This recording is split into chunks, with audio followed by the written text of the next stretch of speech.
उधर से नीरू और नीमा नाम के दो पति पत्नी थे मुसलमान, वो उसी जीवन में ब्राह्मण भी थे। उसी जन्म में वो ब्राह्मण थे। गौरी शंकर पुरुष का नाम था, सरस्वती उसकी पत्नी का नाम था। गौरी शंकर भगवान शंकर के बहुत ज्यादा उपासक थे और नेक आत्मा ब्राह्मण थे। अन्य ब्राह्मण रोजी रोटी के लिए जनता को मिसगाइड करके अपना निर्वाह के लिए मिसगाइड करते थे।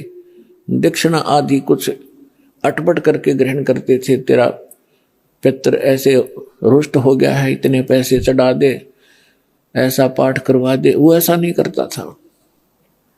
वो केवल शिव जी की कथा सुनाते थे शिव पुराण से, और जो भी उसकी दक्षिणा आती थी अपने निर्वाह के लिए रखकर बाकी शेष भंडारे में लगाते थे।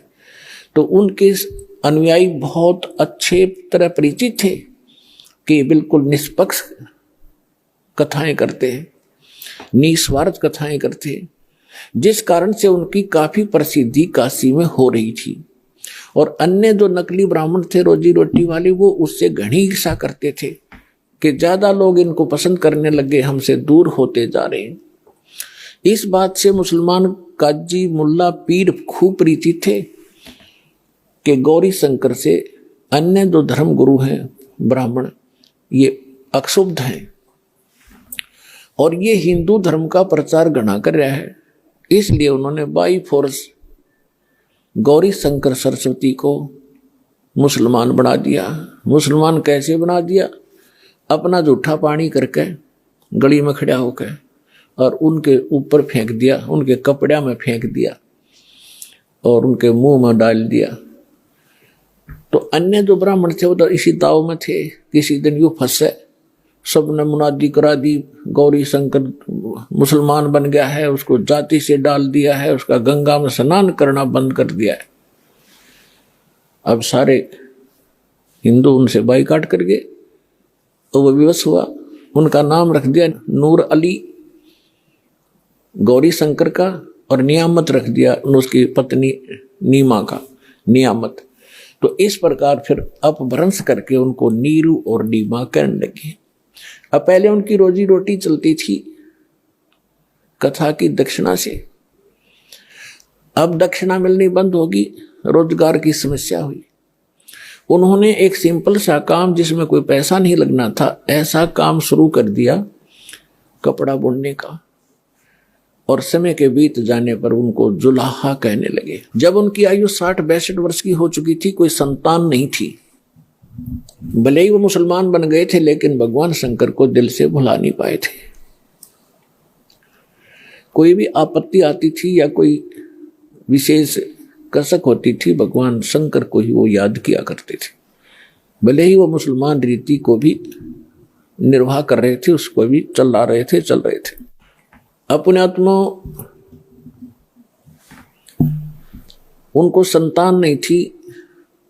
अब उस समय एक ऐसी धारणा समाज में फैला रखी थी नकली ब्राह्मण गुरुओं ने कि जिसके संतान नहीं वो सबसे निकम्मी आत्मा है, उसकी सुबह सुबह दर्शन भी नहीं होने चाहिए। तो जिस कारण से जिनके संतान नहीं होती थी वो खूब समझते थे कि सामने वाला बाइकाट कर गया, गली बदल गया, रास्ता चेंज कर गया, मुझे देखकर वो बहुत कुड़ कर अपना जीवन व्यतीत किया करते थे।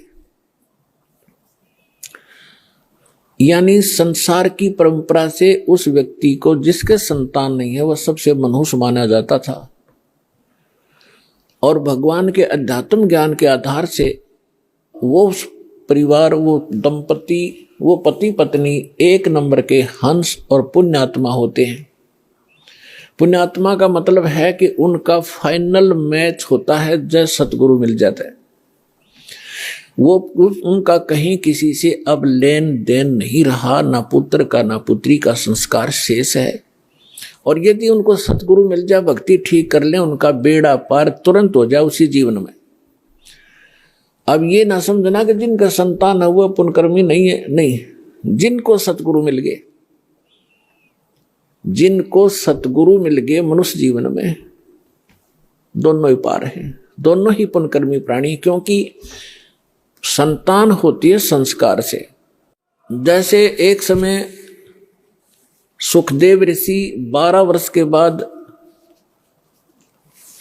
मां के गर्भ से जन्म लिया, 12 वर्ष की आयु पेट में हो गई थी उसकी। पुण्यात्मा, ये कुछ आध्यात्मिक ऐसे पॉइंट होते हैं जो वर्तमान के इन वैज्ञानिकों का गला उतरा नहीं, पर लेकिन गले ना उतरे तो बेशक, लेकिन वह बात झूठ नहीं हो सकती। 12 वर्ष की आयु का जब मां के गर्भ से बाहर आया, आते ही उठकर चल पड़ा। व्यास जी का पुत्र था, व्यास जी की पत्नी से उसका जन्म हुआ था। तो व्यास जी इंतजार करते थे, विद्वान पुरुष थे, ये कोई अच्छी आत्मा है जो 12 वर्ष तक माँ के गर्भ में, माँ को मालूम भी नहीं, इतना कोई पीड़ा नहीं हो रही है। इस आशा से उसने कहा कि बेटा बेटा, लेकिन सुखदेव ऋषि ने पीछे मुड़कर नहीं देखा, अपने पिता की शक्ल भी नहीं देखी, चलते चलते कह रहा है कि पिताजी, कि हे ऋषि जी, व्यास जी कह रहे हैं कि पुत्र, मैंने तेरी 12 वर्ष इंतजार करी, मुझे अपना शकल दिखा दे। एक वह वो पुत्र मोह में घना वश हो रहा था। तो ऋषि जी कहते, चलते चलते सुखदेव कहते हैं कि ऋषि जी, ना जाने कितनी बार तू मेरा बाप हो लिया और ना जाने कितनी बार मैं तेरा बाप हो गया। ये बहुत बूढ़ी बीमारी है, इबका मैं अपना पीछा छुटवाऊंगा और मैं ना देखूं तेरी और कहीं मेरी ममता तेरे में फंस ना जाए। यूं कहकर आकाश में उड़ गया, दूसरी जगह जाकर प्रकट हो गया। वहां जाकर अपनी और नालापा काटी। कहने का भाव यह है, फिर सुखदेव ऋषि ने कहा था कि एक लेवा एक देवा दूतम, कोई पिता कोई किसी का पिता नहीं पूतम, ये ऋण संबंध जुड़ा एक ठाठा, अंश में सब 12 बाट। ये तो एक दूसरे का संस्कार है, कोई देने आ रहा है, कोई लेने आ रहा है। जैसे आज हम संस्कार बढ़ा रहे हैं, कोई रिश्वत लेता है, आज वो रिश्वत ले रहा किसी से 1 लाख 1.5 लाख रुपए, अगले जन्म में वो दामाद बनकर लड़की भी ले जाएगा और वो पैसे भी लेगा।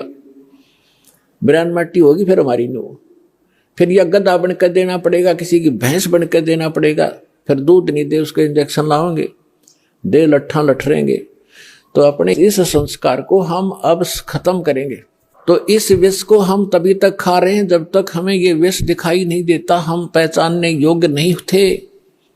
और जब हम पहचानने योग्य हो जाएंगे ये विष है, उसके विषय में सुख संवेद में कहा है, जैसे कर का जहर का रंग होरी हो, कहो कौन तिस खावे राम रंग होरी हो।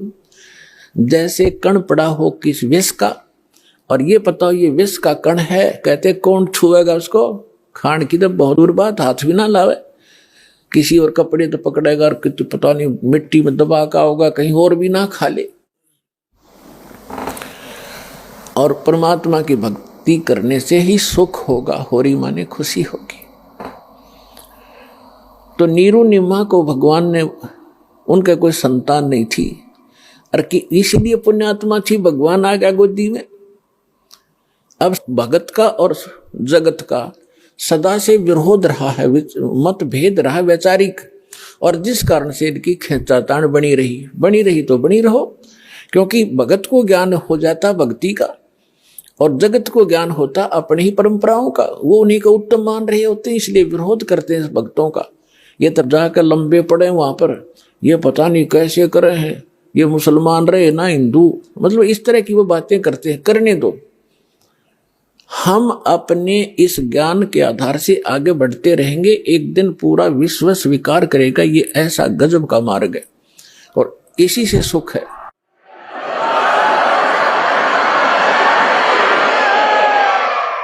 पुण्यात्माओं, ये भक्ति युग आ गया। अभी तक हमने बतेरी बकवाद कर ली।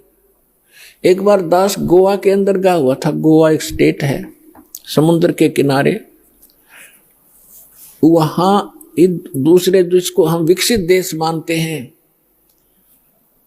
इस इंग्लैंड इटली और अमेरिका के, वहां समुद्र के किनारे एक एक लंगोट में स्त्री और पुरुष वहां लेट रहे रेते में, और हम वहां सत्संग किया था हमने गोवा में, और हम चले गए घूमने के लिए।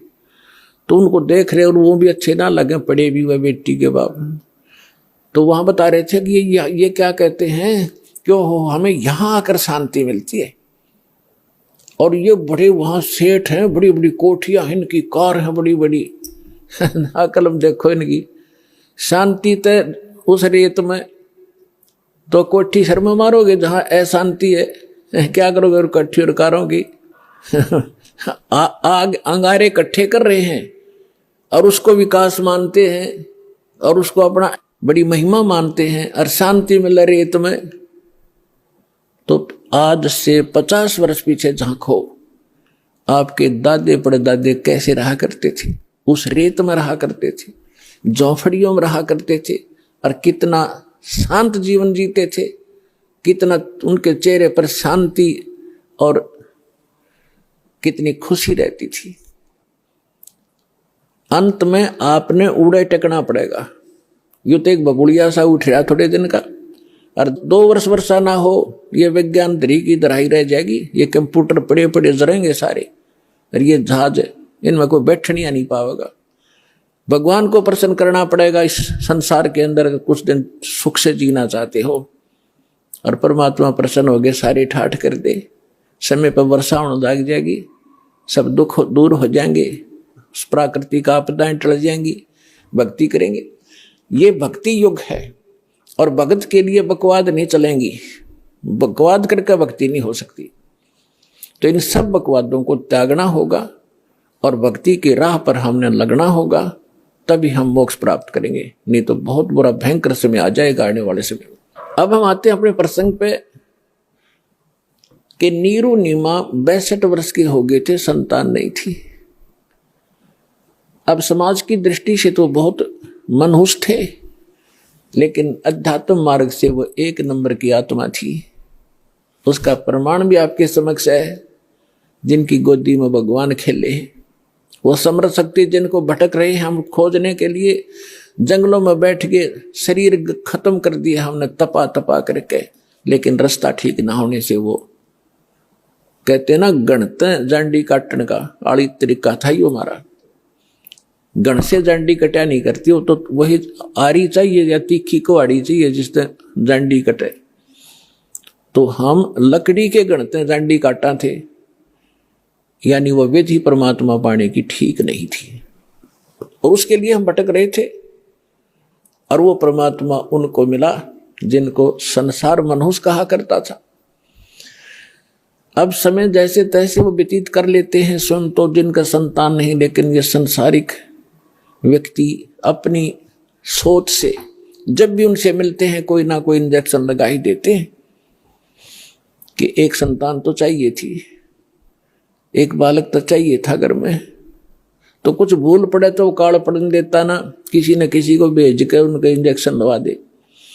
उससे पहले दिन उस नीमा का कोई रिलेटिव, कोई बहन आई थी, और उसने भी सारी रात यह चर्चा रखी, ये भगवान देखिए बलका बिना तो घर सुनना सुनना लगे है, बच्चों बिना बता के जीवन है।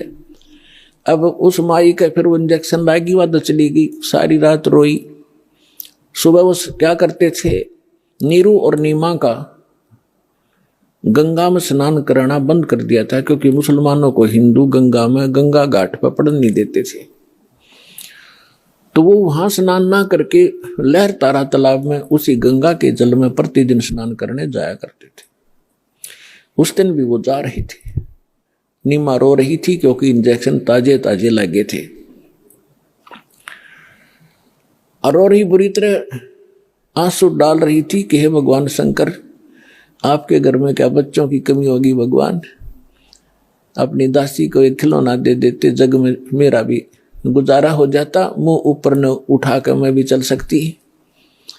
यूं कह के बहुत बुरी तरह रो रही थी। नीरू ने कहा, नीमा यदि हमारे भाग्य में होता तो भगवान पहले ही दे देता।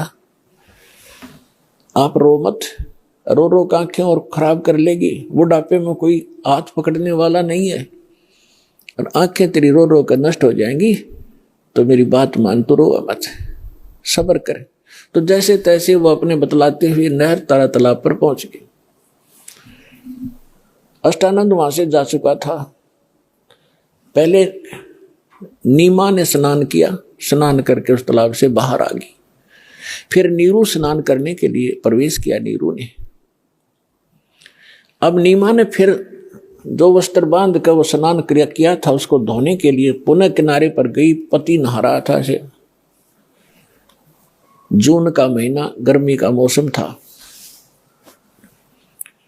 तो नीमा ने क्या देखा कि एक कमल के फूल पर कोई वस्तु हिल रही है, पैर हिला रही। परमात्मा बालक शिशु रूप धारण करके और कमल के फूल पर विराजमान हुए और एक पैर को हिला रहे थे, एक पैर को हाथ में पकड़े हुए थे। नीमा ने सोचा, आइडिया सा लगाया कि कहीं सर्प ना हो। फिर ध्यान से देखा कि सर्प नहीं, ये तो बालक है। उसने अपने पति से कहा कि देखना जी, कमल के फूल पर बालक है, इसको उठाना जरा। अब नीरू नहा रहा था। अब उसने सोचा कि अब मेंटल वाली, इसका मानसिक संतुलन बिगड़ गया इन बालकों की चिंता कर करके। अब इसने जल में भी बालक दिखाई देने लगे। नाता नाता कहता है कि नीमा, कुछ सब्र कर, कुछ संतोष कर, विश्वास कर भगवान पर। ये क्या रट लगा रखी है तेने बालक बालक वाली? तुझे अब जल में भी बच्चे दिखाई देने लगे, तू मान जा मेरी बात। नीमा फिर कहते, देखो जी, मैं सच कह रही हूं। अब उसने एक विशेष कसक के साथ कहा, जिधर संकेत हाथ का करे थी उधर नजर गई स्नान करते करते नीरू की। उसे उससे थोड़ी दूरी पर था। उसने देखा सचमुच ही तो बालक है। कमल के फूल समेत तोड़कर अपनी पत्नी को थमा दिया। अपने आत्मा, जिस परमात्मा के लिए हम भटक रहे, जिसकी चर्चा करने से भी रोम रोम करना जाते हैं, और वो परमात्मा उस माई की गोदी में है, उसको कैसा सुख हुआ होगा, उसको कैसा महसूस हुआ होगा, उसका वर्णन किसी शब्दों में नहीं किया जा सकता।